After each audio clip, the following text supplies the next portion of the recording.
So Gavin Newsom refused to sign the new California bill that would basically make the platforms like Google and Facebook responsible for quote unquote hate speech, that's super vague or whatever. So basically, they would have to create a list of topics that are a no go or too controversial or whatever, right?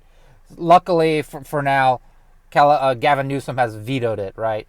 But it kind of reminds me of the whole dust up with the Jimmy Kimmel thing that he was taken off the air, and the mainstream media and everybody else is just losing their mind. So much ink was spilled in a newspaper about censorship and stuff like that.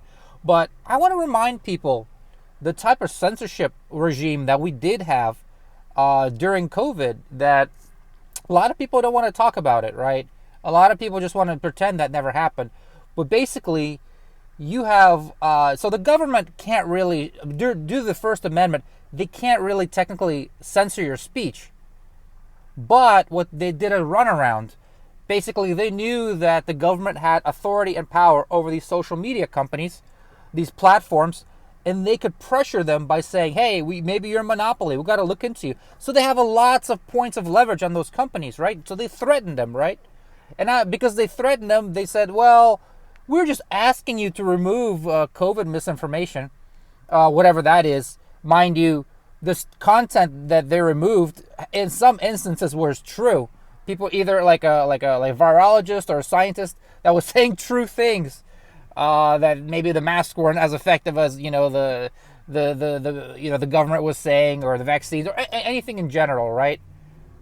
The government, there are government agencies that literally flag certain posts and had social media either straight up remove it or shadow ban them or crank down their exposure.